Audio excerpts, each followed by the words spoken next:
a lot of you might not know this, but I am actually technically a trained filmmaker. I went to film school, I graduated, and I have all the credentials to be a filmmaker. I'm not just a YouTuber making videos. Actually, let me start over. Okay, so one of the big things when I started school was I went in there a novice. I had a camera and a YouTube channel, but I didn't know anything real about real filmmaking. So I wanted to make this series so I could teach people some of the little nuances I want to teach you how to fake being a real filmmaker. Because back when I started, nobody told me this kind of stuff. This is all stuff they all just seemed to know, and I didn't. So I want to give you guys a little bit of a kickstart into what to expect when you're supposed to be a real filmmaker, and just help you fake it. Fake till you make it, right? Anyway, so right now I have my real camera set up with my real lights and my real sound, and this is a real film. I'm making real cinema. Ha! With this series, maybe you could kind of fool people into thinking you know what you're doing. So anyway, let's start off right now, okay? So let's take a look around my little shot. It might not be the best setup shot. I kind of threw it all together for this video. But I got my lighting, I got my sound, high sound. I got my little bars, because, something you don't realize, even if you don't like widescreen versus full screen, you'd rather have full screen. You don't realize it, but the lines, somewhere around here, are what make it seem more cinematic.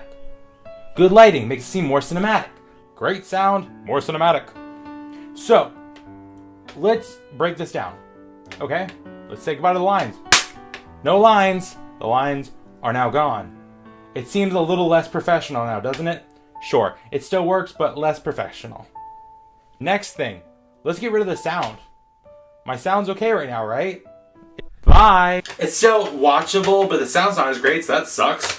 What happens when we cut off all the lights? Hi! Can't even see me anymore, can you? I don't know, can you? There's a little bit of natural light, but that sucks. So, here's the sad part. Gotta say goodbye to the real camera. We're switching to a phone now, because that's good quality, right? Okay, now we're on the phone. That's the same. Definitely the same. And don't forget, the real camera was on a tripod. I'm holding you in my hand. Okay, so I'm gonna finish this off I started off so well. I'm gonna finish this off on the phone. Oh, don't forget. A lot of people film like this, because this is professional. But no, seriously, with this little series, I'm going to teach you how to take your videos like this and make it look like this. Let's do this. A lot of sweat and tears go into filmmaking. Heads up.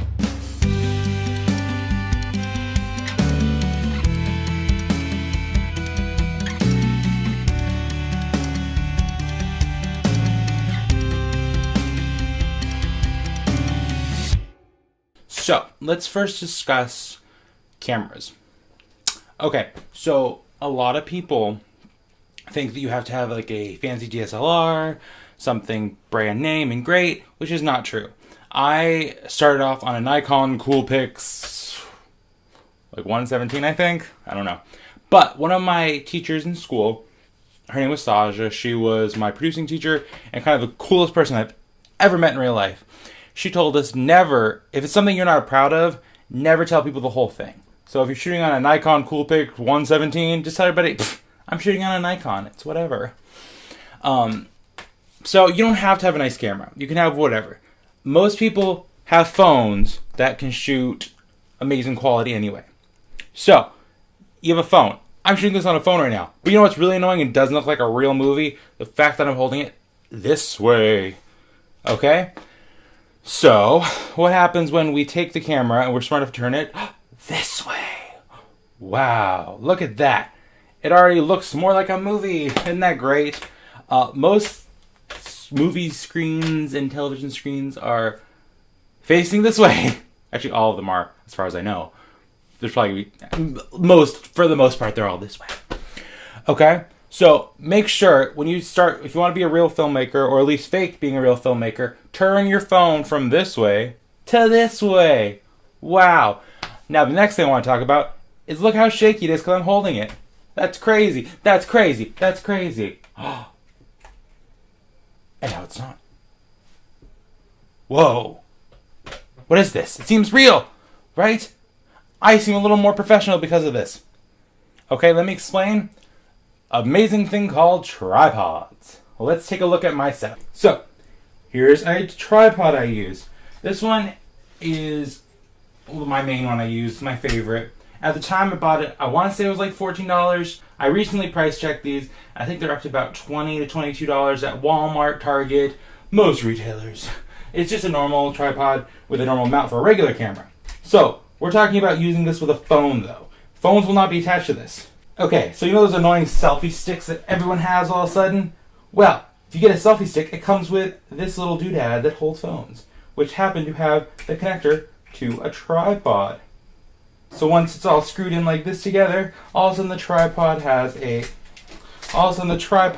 a nice little holder with an extendable thing that holds the phone nice and safe and tight and holds it nice and steady. So it really is a personal choice if you want to use a tripod or not. I do suggest it because it does make it seem a little bit more professional and makes it seem like you know what you're doing a little bit more. Of course, there's other occasions where you can move the camera, you can do it handheld. From my personal experience though, it just always seems to work a little better when you have it on a tripod. It just seems a little bit better quality. Because I mean, you want it to look something like this or like this. Exactly. So I highly suggest using a tripod. Sound is a very important part of filmmaking. As you can tell right now, my sound's not very good.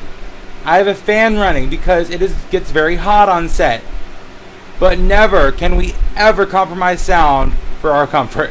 It is sad but true. You cannot hear me and it makes it very hard to watch this because there's an annoying sound in the back and I have to yell over it. So, let's see what happens when we turn it off. It may not be perfect, but it's a little bit better. You don't have to have great, amazing sound equipment to make your film seem a little more professional and seem more like a real filmmaker. Just understand the environment and try to make it as quiet as possible. I do suggest you do invest in some sort of sound equipment though, because onboard mics suck. They do. It's a fact. I'm not saying this to hurt you. It is just a fact. So I have a Zoom mic. I like it. It's affordable. It was like, I think it was $200 to $250 on Amazon. They have them at Best Buy too. I understand it's kind of high for some people, especially when you're first beginning. You don't have to necessarily buy this exact one, but it is worth saving up for good sound equipment. Let's see the difference between sound equipment and onboard mics. How does this sound? Does this still sound good? Are we still interested in this? Is this still the sound we want to be making with our films? No, this doesn't come across as professional. This does seem like you're an amateur. Sorry to tell you. You should invest in some sort of sound equipment just to help you out just a little bit. Let's go back so we can hear me again. It's a lot better. Sure, there are better mixers and there are better sound equipments, better mics, but every little bit helps. We're not trying to be the best filmmaker, we're just trying to fake it as a filmmaker. Something else I noticed was very important is when it comes to the cinematography in films is you have to have a certain kind of idea what to be looking for in a movie. But I notice a lot of people have this thing where they don't understand the rule of thirds. So the rule of thirds essentially is that you kind of create these lines in your imagination on the camera screen that kind of divide up the thing. So if you, like, let's say there's lines right down the middle like this, and then like this. If you place your subject on a line on the lines, like this, a little more off center, it makes the image look a little more interesting. Okay? Because like right now, it looks a little more interesting. I'm over here, I got my fox in the back, I got some other stuff going on around here. It looks a little more interesting versus, hi guys, I'm a YouTuber, my life's really hard. It doesn't seem as interesting. If you understand what the rule of thirds are, then it will help you come across it'll help you fake it a little more. I think it would help you come across a little more like a filmmaker if you have that artistic edge. Of course, this is all up for debate. I'm not trying to tell you you're wrong, you're right. I personally like to put stuff off-centered, a little more on this side of the screen. That's how I personally do it. And if you want my advice, that's what I'm saying, take. But no, it's a personal choice. I always suggest, if you want people to believe you're a filmmaker, try to film stuff a little more with your subject off-centered. Okay, let's talk about lighting. Ooh, lighting. How much it can mess up your life if you do it wrong. Okay, so for this, I'm going to have to use a lot of diagrams, photos, and red circling markers. Otherwise, it won't make much sense. So let's cut to those instead of this badly lit, dark, scary room. Ooh. Right there's the person who we are filming, our actor, let's say. This is our camera pointing at the actor. To the side over here, we're going to have what is called a key light. This is the powerful light. This is the one that's going to light most of the person. Right over here is the fill light. It is a weaker light that is going to just fill in the shadow so it's not completely empty. If you don't have a light that's weaker, you can always move a more powerful light backwards. Okay, this is the backlight. This helps kind of define the background from the person. Okay, so here's a photo of me that I like how I lit it. Okay, so right here is where you can see the most predominant of the key light. This is lighting my face just on one side, making it look a little more interesting, more dynamic. Okay, over here is where you can see the fill light.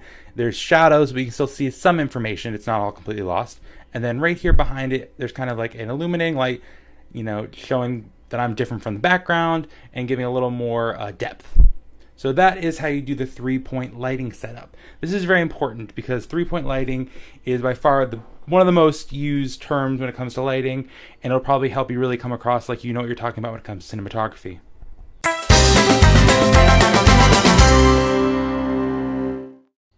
Hey humans, what goes on? I'm Jay with IRN.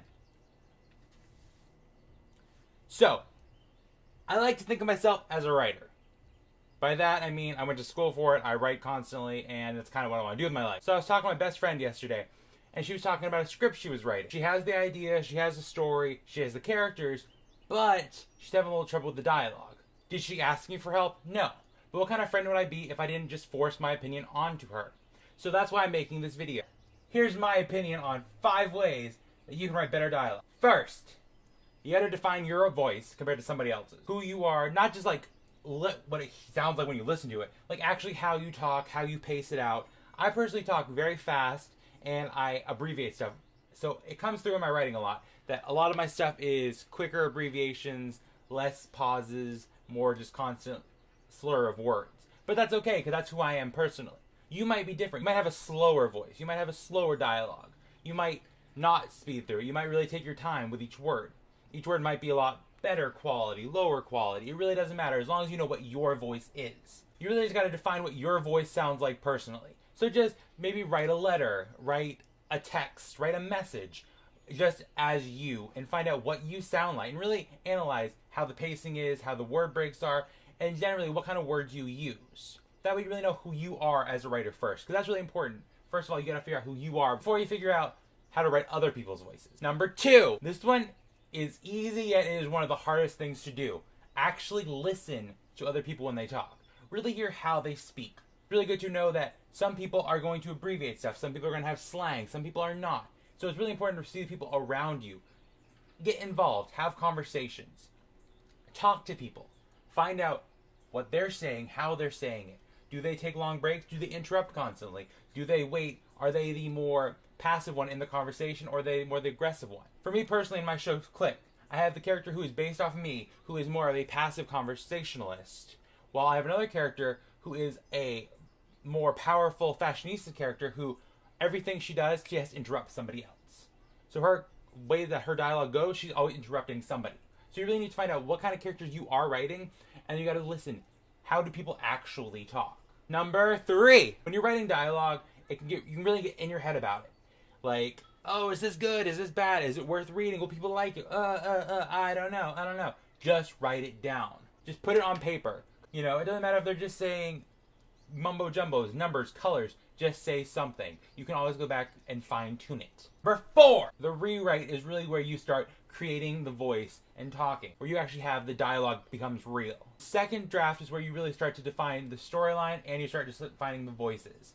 Let's say Susie talks to Carol Ann in the first draft. Hi, how are you? I am good. But Susie's a street tough character. Yo, bish, what's up? Carol Ann, I'm doing fine. I'm a more refined character.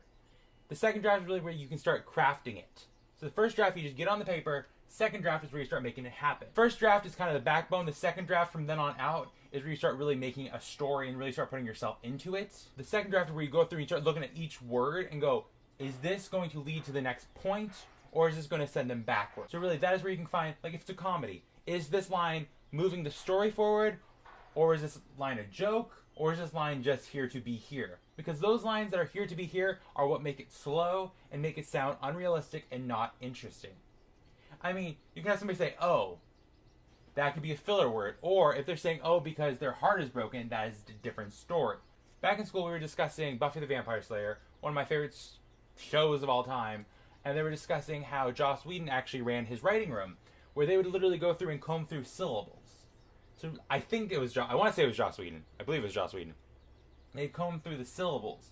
And literally, if there was too many syllables in the sentence, they would cut them down. They would cut it down to the point where everything was so precise, you couldn't cut out one line without the whole show falling apart. So that's what your second draft really has to be when you start having the characters interact with each other, where they start talking. Figure out what they're saying. Is it important? Is it necessary for your script? And if it is, keep it. If it's not, throw it out. Find a new way around it. Number 5, and my final point, don't care what other people think. Because you know what? Everybody's always going to say your dialogue isn't good, it's not realistic. It doesn't matter. They are not writing your script. You are writing your script. You are the one person who can write your script. There's many scriptwriters out there. There are millions of scripts. There are millions of books. There are many stories in general. You're the only one who can tell your story like you do. So if somebody has an issue with your storyline or have an issue with your dialogue, they are the ones you cannot listen to. Because you know what? There's always a niche for something. Even if you're writing horrible dialogue, there's a niche out there for you. So if you like it, that is all that matters. Yes, it might not be the most realistic thing they're selling, but you know what? If you enjoy it, sooner or later somebody out there will enjoy it. It might not sell millions of copies, it might not be made into something, but somebody out there will understand what you're going for. As long as you're passionate about it and you like the dialogue, and that's how you talk, that is what is important. So that was 5 ways to write better dialogue. Hey humans, what goes on? I'm Jay with IRN. Today's video is 5 reasons why expository dialogue is bad. This one is strange, maybe because I'm a recovering douchey film student who thought people knew these words, but this is weird to me. A lot of people don't know what expository dialogue is. Sometimes we'll be watching a TV show or a movie, and I'll say that was really expository, and people will go, what does that mean exactly? I thought this was a universal term, but I guess it's not. So let's discuss that really quick. Expository is when somebody takes the script and they put word for word what's going on to you. So you have a character going, oh, I have really strong feelings for you. I don't want anything to happen to you. I would be upset if I lost you. Expository. Compared to how you should be writing it, where you have them showing these emotions. You know, I can't lose you could easily relate to grabbing their hand tighter. Stuff like that. It's always better to show something than to have somebody say it. Because saying it, honestly, is playing down to the audience. So let me go through a quick 5 reasons why it's bad, and we'll move on from there. Reason 1. Know what expository dialogue is. Like I just gave you those examples. Go through and watch movies now and really go, did that need to be said, or could they have shown me that? Did they really need to have her pray to God and say, dear God, help me, when they could have just had her silently whispering a prayer into her hands? That was an actual example from school. We had some actresses come in, and the girl, did a whole monologue, and it was very expository. And the directing teacher said, have them, close their hands and whisper into their hand. And that becomes a whole new thing where you actually feel that she's praying. And you feel a whole different side of that story because it's not feeding it to you. It's having you actually take a second and think. Number 2, why is it bad to have expository dialogue? Because honestly, it comes across as if you're treating your audience like they're stupid. Nobody wants to be treated like they're stupid, especially if they're trying to read your story or watch your movie for enjoyment. So don't treat your audience like they're stupid. Sometimes there are moments where you do need to show stuff, like you see her neck get snapped. You don't want to just hear it, you want to see it happen so they know their girl is dead.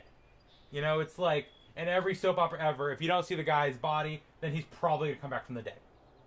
So yes, sometimes it's good to show the conclusion, but that doesn't mean you have to go out of your way and explain it to the audience verbally. Number 3, here's an example of expository dialogue. There are some characters.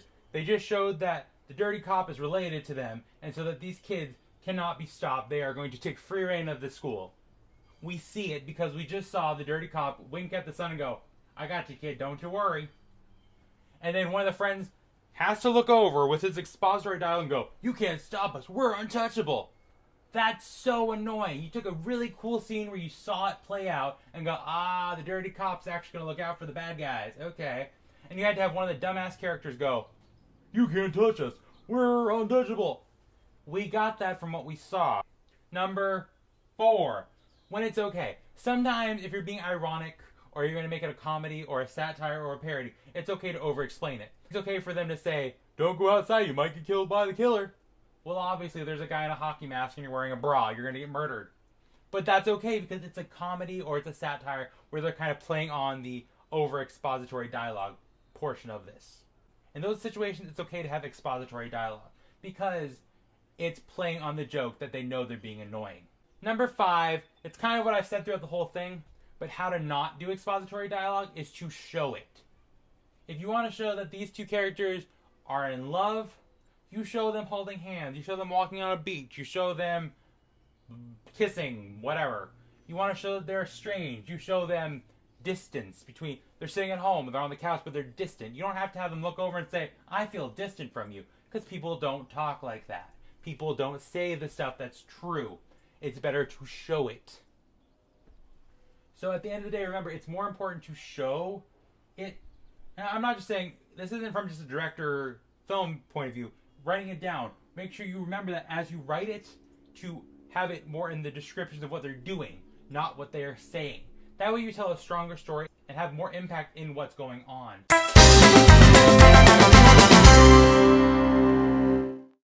Hey humans, what goes on? I am Jay and this is IRN. Today's video is 5 things I do to write a better lead character. Number 1, I personally like to know who my character is, where they came from, what they're doing, why they're doing it, and essentially their origin. Figure out where they came from. Did they come from a higher class neighborhood? Did they come from a low class neighborhood? Did they come from a neighborhood at all? Are they aliens? Are they time traveling time lords? I like that one. You should always make them time lords. This one is a big one because if you know where they came from, then you can have an idea where they are going. If they're at the top of the mountain, you want to see them go down. If they're at the bottom of the mountain, you want to see them ascend to the top of the mountain. So it is very good to know where your character started. Number 2. Okay, I know a lot of people who do this too. Their character is perfect. Their character is great. Their character has the best life ever. There is nothing ever wrong with them, and they can never do anything wrong. That itself does not work. People are not like that. You want your character to be real, you have to give them, say it with me, flaws. Flaws are really what make your character more real and more relatable. Because we all might have our moments where we have perfection in us, but no matter what, we all have flaws. See, you could have a character like, let's say, Brooke Davis from One Tree Hill. She's this beautiful, great, amazing girl. She's kind of bitchy, but she's still great and she's fantastic. But you see what I said there? She's kind of bitchy. She came from a mom who's not necessarily nice to her. She, her parents were always fighting. She was never truly getting love from her home life. Hashtag spoilers from a show that ended like a million years ago. Anyway, you see how you take a character who could be perfect and you give them flaws. All of a sudden they're 1, relatable, 2, they're more realistic. So remember, give your characters flaws. Number 3, what does your character have to lose? If you're doing the hero's journey or hell, any kind of story in general, you gotta know what are the stakes. If this story is told, what do they have to lose from it? What could go wrong? If it's a single mom, what does she have to lose? The job that helps her support her child. She could lose her child. What could your character lose? Doesn't mean they do lose it, but what could they lose? It could be anything. It could be their life. It could be something simple as, a cookie. They have a cookie they really want to eat and they lose it. Or they have a cookie they really want to eat, so they fight for it. The stakes are very important, so it's good to know what do they have to lose. That leads me to number 4. What would make your character sell out? Everybody has that one thing that they would do that would make them change all their value. You know, would it be to get the girl? They would sell out. To become famous, they would sell out. What would they do? What's the one thing that would make them sell out? That is important. So when you do write a story, you can write a more compelling character in the respect where they might be the best good guy ever, like White Knight on a horse, but what is that one thing that'll make them put on the black armor? Both exploit that as a writer, or you can really show the stakes when they don't actually sell out. That also could then be, if you don't want them to sell out, you would know the one thing to keep away from that character. So if you want to keep them clean cut, never sell out, always with their morals, then you know the one thing to keep away from them. Say you have a girl who's on a diet. You have this character, she really wants a Twinkie. The one thing you can't give her then is a Twinkie. Easy as that. But if you want to have her fall off the wagon, you give her a Twinkie. This can fit into any kind of story. What if it's alcohol? She's an alcoholic. You can't give her alcohol. Or you do give her alcohol and there is your inciting incident. Then the story happens. Number 5, and my final one for today. What makes your character perfect for this story? What makes them the one that's going to lead the story to its conclusion? Say we have a character who's trying to solve a murder. What gives her that edge so that she can solve the murder? Is it because she is a virgin? Is it because she's no nonsense? Is it because she's a cop? What is that one thing in your eyes that makes her perfect to tell this story and just like be the hero? Or what is the one thing that can really make her the lead character of the story? What gives her the right to lead the story forward? Those are my 5 tips to help you write a better lead character for your scripts and books and all that junk.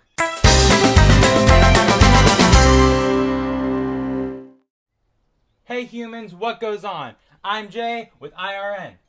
On today's video, I'm going to give you 5 ways to write a better villain. This video is going to be kind of similar to how to write a better lead, but it's going to be the dark side of it. Mwahaha! Mwahaha! No, but seriously, it's going to be similar, but a little bit different. So stick with me to just see the difference. First, what was their turn to evil? Not everyone is born evil. So what turned them evil? Was it a horrible childhood? Was it an accident where they fell into acid and became a weird, freakish clown? Figure out what turned them to be evil. What set them on that path of destruction and chaos and badness? This one's important because I know a lot of people who think you can just say the character's evil and that's it. That's not realistic at all. People aren't just evil. There's a reason for them to be evil. You can't just automatically say everyone was born evil. Like, look at actual big characters who are known for being evil. The devil, Lucifer, wasn't evil originally. Lucifer was the angel of light and got jealous and prideful and decided to take it for himself.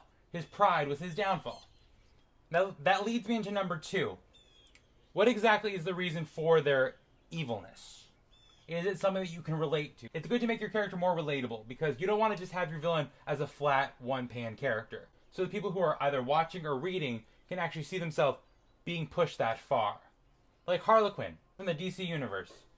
She is just a girl who fell in love with the wrong guy. We can all relate to falling in love with the wrong person. That makes her such a more well-rounded villain. I always like to say make sure that their reasons are something that people can actually fathom. Not because they were born evil and dropped into a pit of evilness and ooze evil. That doesn't relate or come across for people. That's not realistic.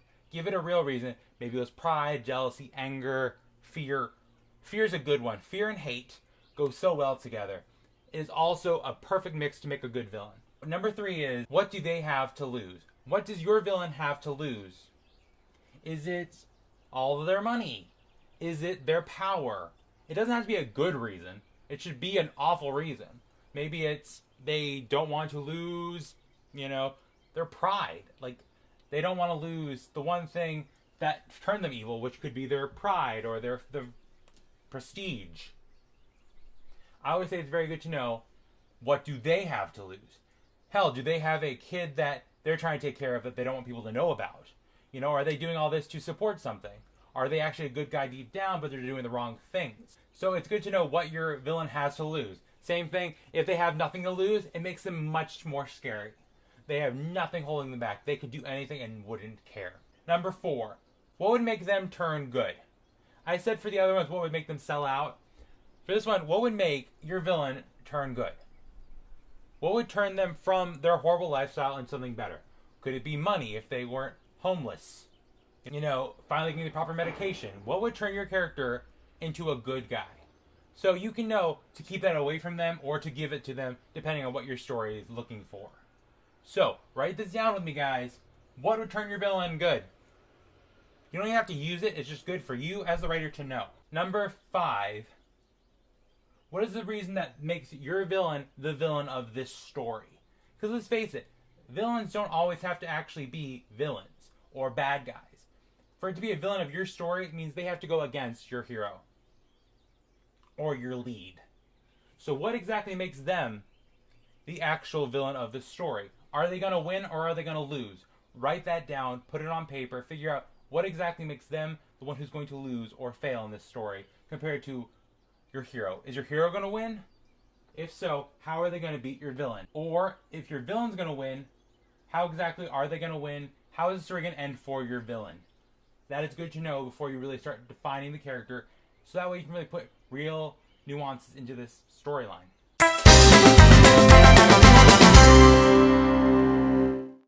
Hey humans, what goes on? I'm Jay with IRN. Today I want to make a video with my 5 better ways to write a mystery. Okay, so I haven't had a lot of experience on this. Mostly the stuff I'm going to tell you today is stuff that I've gleaned from the internet. I did research, so you don't have to do as much research. Keep doing research though. It's good, kids. It helps. Anyway, number 1. Write an outline for your story. This was hard for me. I'm not an outline person. I don't like to do it. It constrains me. But for my mystery, I realized it was quite important to figure out what was going on, where it was going. So I kind of had an idea what was going to happen. I'm talking about just writing a plain old outline for, Susan walks down the street. Susan sees this go on. Susan has a changing moment in her life. Like that kind of thing.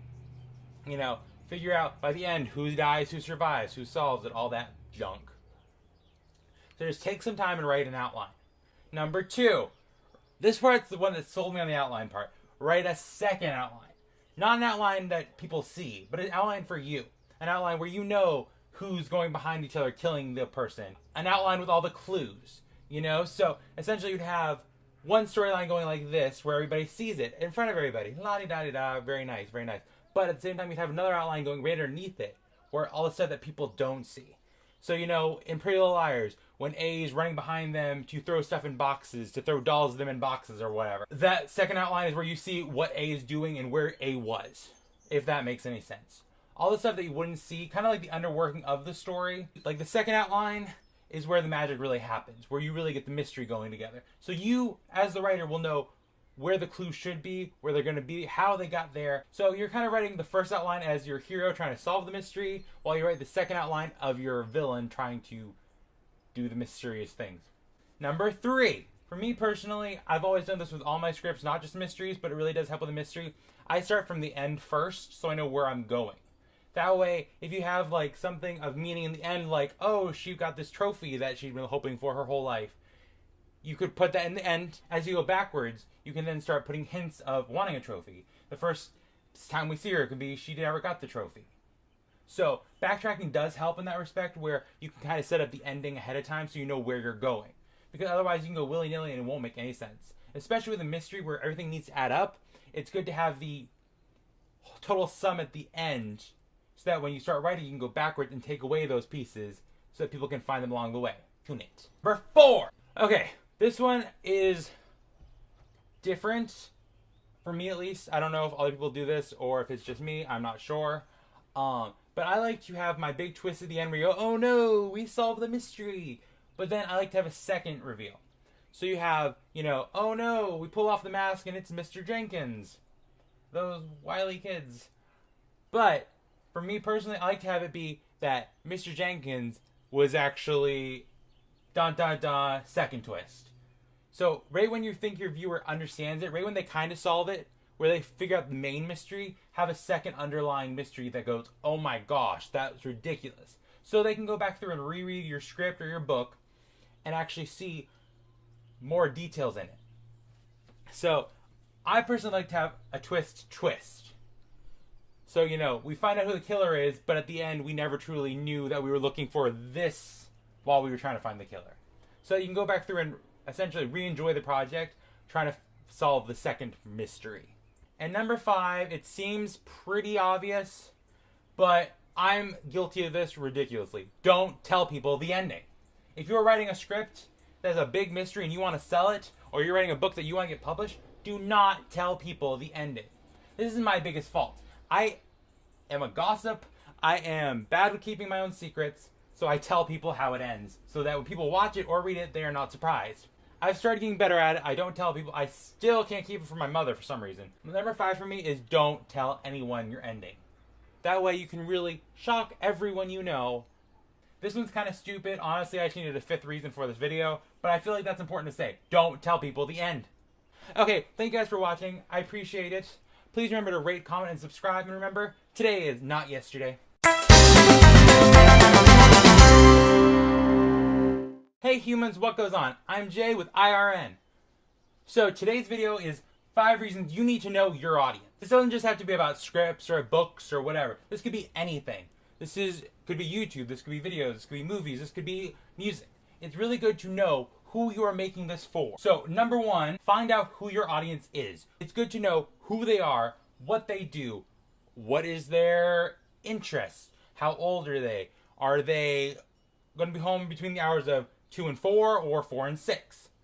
These are very important to know because once you start knowing, you can start catering your project to them. Because once you start knowing these things, you can start really form-fitting your products to your audience. 2, find out your genre. It doesn't matter if you're writing a script, you're writing a movie, making a TV show, whatever. Find out what genre you want for your audience. What is your audience looking for? If you're looking for a bunch of 16 to 28-year-old women, what are they looking for? Who are the guys they're going after?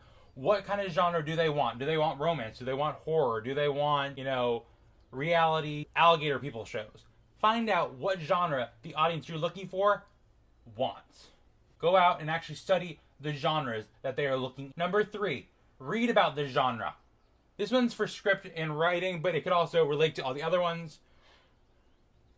Read scripts in the same genre for the same audiences. Read books that are in the same similar vein that you're looking into. Reading about it can be really helpful as a writer because you can see how other people are approaching it. So you can either kind of do the same thing they're doing or go a completely different route. I personally write satire. I love satire. It's my favorite genre. I do it a lot.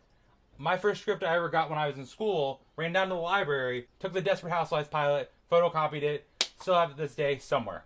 So it's very good to know the stuff that people have written before you in the same genre, so you can either know if you want to go that way or go a different way. Number 4, get a test audience.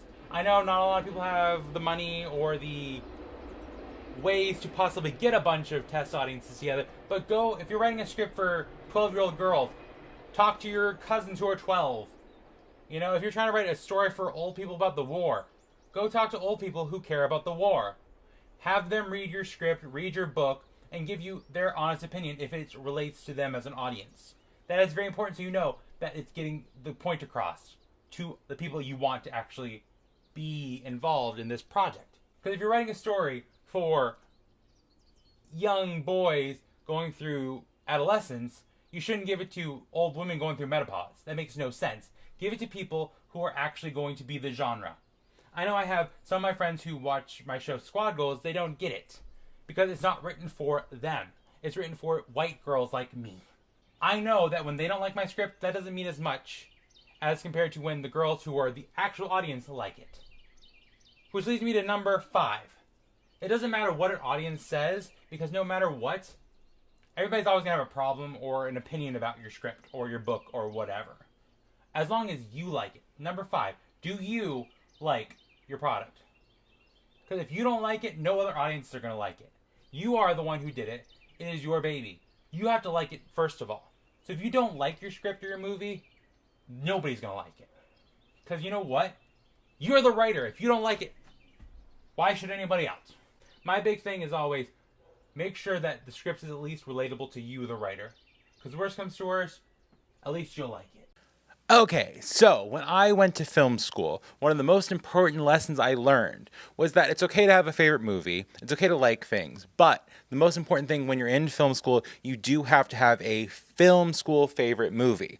So, because I mean, all of us love Sharknado, the Fourth Awakens. We all love that. We love like those kind of fun movies. But when you're in film school, you kind of need to have a more artsy film to say that is your favorite. And again, I'm not going to tell you to lie about your favorite, but find one of your favorites in your top 10 list that's a little more artsy, and that's the one that you should present as your favorite film in film school. Like for me personally, my favorite movies are The Addams Family, Josie and the Pussycats, Series of Unfortunate Events. But when I was in film school, I had to say my fourth favorite, which was Girl with the Dragon Tattoo. Yes, it's one of my favorites, but do I like to enjoy it every Saturday afternoon? No, it's a little heavy, a little bit much to watch constantly. But that's one of those things where if you can share that with your classmates in film school, it does come across a little bit more artsy, a little more film-ish, and it does help you out a lot. So here's my list of the top 10 films that are really good to say are your favorites in film school. Number 1, I have to go with my personal pick, which is Girl with the Dragon Tattoo. This is a fantastic film in general. It is very enjoyable, has a great mystery, lots of twists, lots of turns, very well performed. And it is, on some level, for Oscars, it does have a certain Oscar-y kind of edge, lots of artsiness, and also it has a really well-written script, and anything by Fincher is going to be a very good choice for your film school favorite film. People love Fincher, especially in film school, so if you can't figure out what to go with, just say a Fincher film. But I personally said Girl with the Dragon Tattoo. That is why that's my number 1 pick, is Girl with the Dragon Tattoo. Also, if you do want to get yourself some extra kind of like film bro, artsy bro kind of thing, you can say your favorite is the Swedish version. I haven't finished it all the way through, I'm not going to lie, but if you want to, up the ante on your film bro vibes, then you can say the Swedish version. Number 2 on my list is Kill Bill Volume 2. Yes, this is actually a film someone said to me in film school is their favorite. Not Kill Bill the series, Kill Bill Volume 2, which honestly, it's a very good film still, but I just find it so odd that it was number 2 and not the first one. Either way, this is a good film to use as one of your film school favorites because people love to hear when you say Tarantino. Also, if you are putting Tarantino in your list of your top favorite movies, people are going to think you're different. You don't write scripts like other people. You write something a little out of the box. So you can say Kill Bill Volume 2 as one of your favorites. People will go, yeah, I can see that. I like that. Yes. Number 3. Goodfellas. Goodfellas is one that I have not actually watched all the way through yet. I'm not going to lie to you. But it has some very good scenes that are very iconic and will be brought up a lot in film school. At least for mine it was. I know what you're thinking. Why don't I just say The Godfather? That's so much easier. Yes, but The Godfather's going to seem like you are trying to pick up everyone's favorite. Versus if you say Goodfellas, people are going to think, you're a little different. You're not like other filmmakers. Plus, it has that one long take scene that everybody talks about, which will come up in class. It came up in tons of my classes over and over again. The only thing that came up more in classes were the opening scene to Up. Literally, I watched the opening scene to Up 8 times. In actual class. Number 4. This was actually one of my personal backups for my favorite film school movie, Super 8. I love Super 8. I think it has a very good nostalgic feel for a time period that I wasn't even a part of. It really felt like childhood and also brought a certain level of growing up. It was a very good coming of age type film. I really enjoyed this and I thought it was very good one to show both cinematography and set design. A lot of people do know what you're talking about when you bring up this movie, but it is getting to the point where it is a little bit on the older side now. When I was in school, it had only been out for a couple years, but now it's getting a little bit more that people go, yeah, I think I saw that back in the day. And so it looks like you're being more retrospective when picking a favorite. Also, it does just kind of give you like almost like a sci-fi edge, like if you are more into like sci-fi type things, but also still being artsy enough that they won't judge you for saying Super 8. I noticed that like if somebody said like Alien or Aliens, that was kind of like a conversation of like, oh, you're like the sci-fi guy, versus if you said, oh, Super 8, they're like, oh, you're like film, cinema. 5. Inception. Honestly, I think Inception's a really good film to be throwing out there. Inception's one of those ones where it was bizarre enough and confusing enough that a lot of people do say that as like their artsy favorite for film school. I know a lot of people are not overly pumped to watch it. I personally love it. I think it's a very fun watch. It has such a fun twist, lots of fun, interesting, like the ending's great.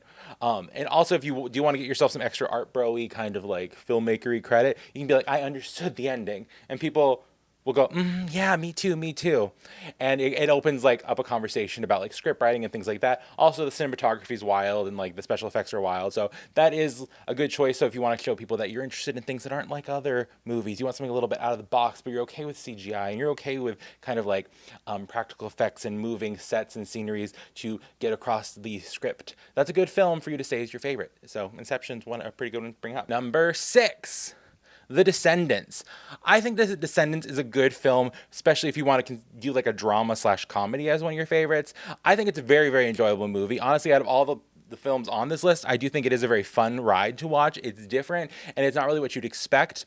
Also, this is a very character-driven type film, and when it was up for Oscars, there was a lot of buzz around the actors, and it brought a lot of credit to a lot of people who were kind of notable names but hadn't really been seen in this certain light. So it does kind of show certain actors in a different way. So if you want a favorite film that is kind of character-driven, that's kind of a piece on studying like human interactions, I think this is a very good film for this. Also, it is old enough now that it does kind of come across as like people might go, oh yeah, I remember that, I'll have to go rewatch it, thanks for bringing it up. It's a good kind of suggestion for people, especially when you are in classes and you're talking about other more common movies. This could be one that you bring up and go, hey, go watch this again, it's a fun watch. And if you haven't seen it, it really is enjoyable. Number 7, Boyhood. This one I think is a very good choice for your favorite film school film because it is filmmaking. This movie itself took them so long to make, and it is so like universally different than other films that you would be very much a good choice to say that you like it a lot, because it is very much a good story about growing up. Would I say it's the best script in the world? I think that might be a different conversation, but it definitely is a fun filming feat. Like, it's one of those things where they did definitely have a really cool concept and they stuck to their guns. So honestly, I would say if you wanted to make this your favorite film school film, it would bring up a lot of conversations about innovation and innovative filmmaking, why we don't see more concepts like this, why we don't see people committing their time to making longer form content like this that takes up almost like a whole lifetime, well, or at least most of someone's life, all through Boyhood, essentially. 8. Midsummer. I think this is a very good choice if you are interested in like horror or anything along those lines. I think Midsummer is actually a phenomenal film. But when it comes to like artsy film bro type film school choices, a lot of people do not really want to say horror. Horror is considered lowbrow for some reason, which I get offended by because I'm a horror filmmaker. It's my favorite genre. I love it. I love doing something scary. I love doing something creepy.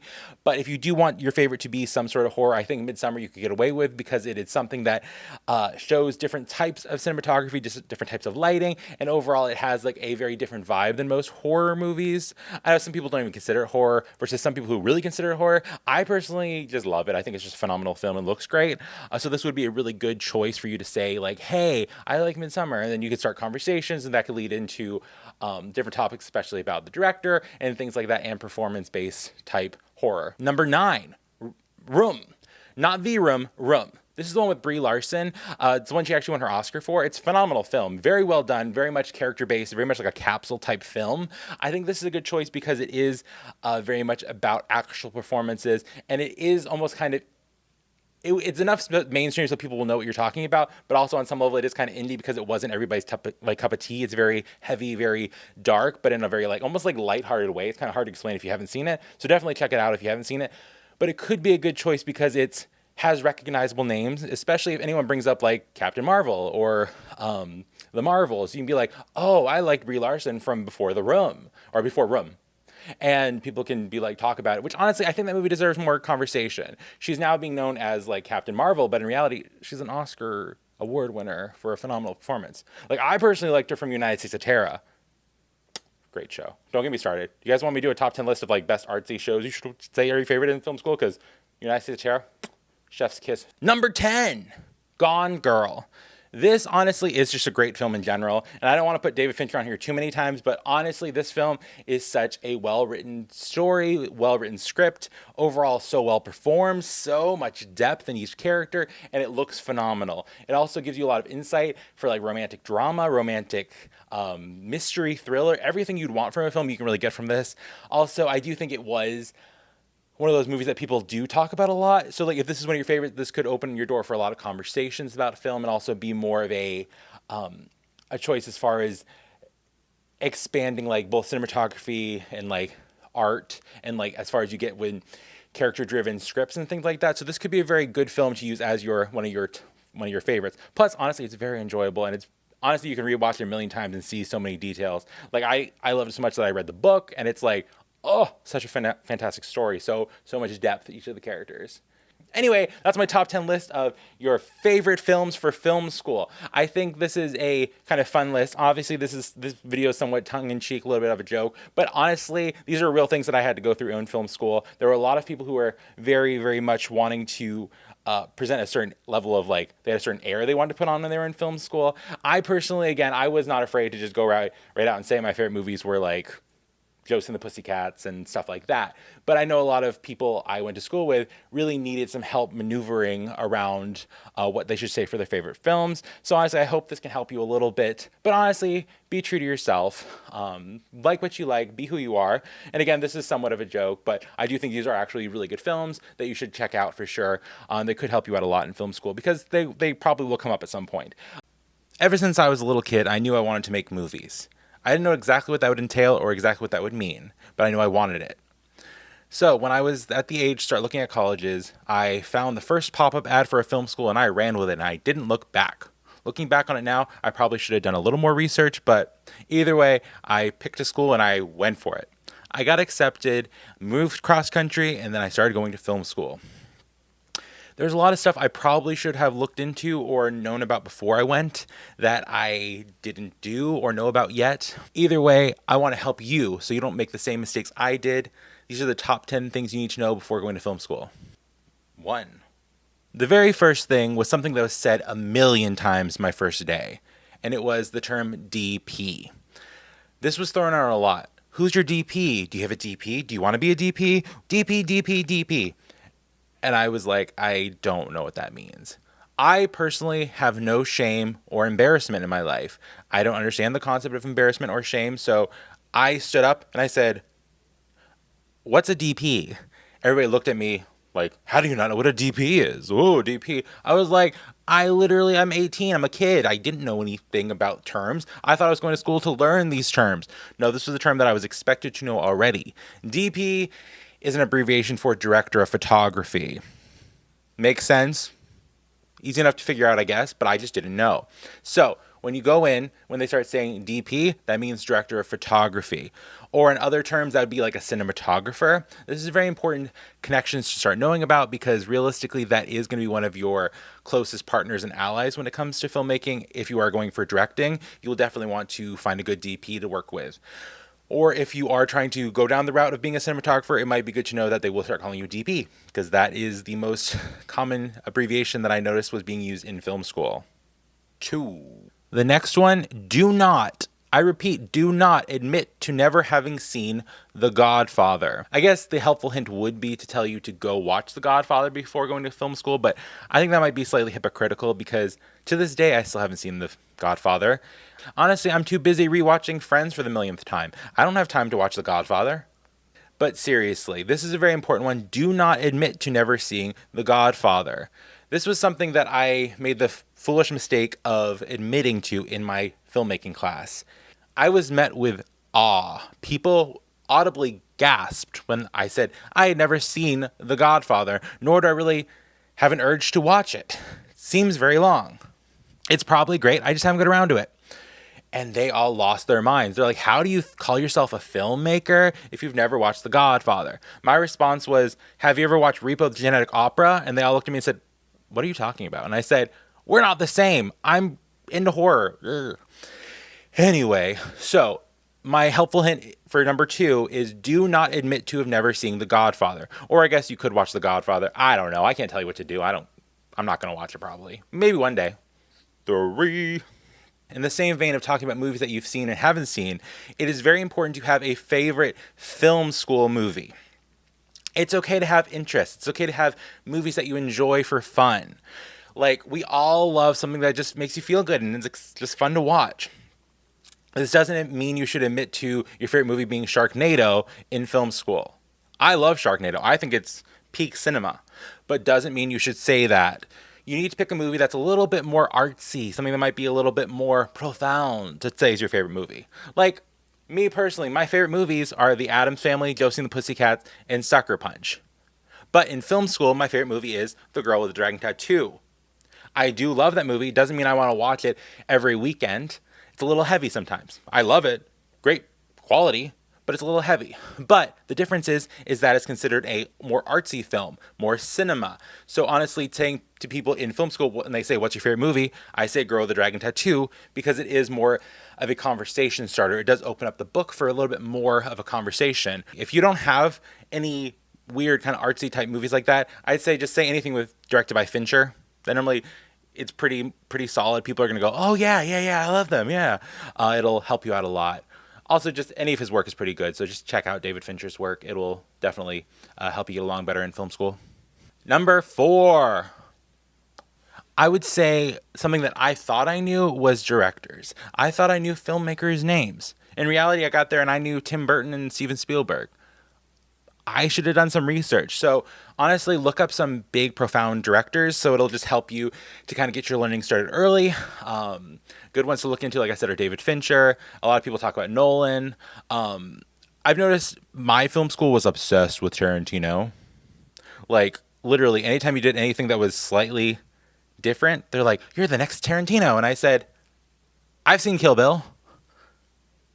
Parts of Kill Bill Volume 2. No, I'm just kidding. I love Kill Bill.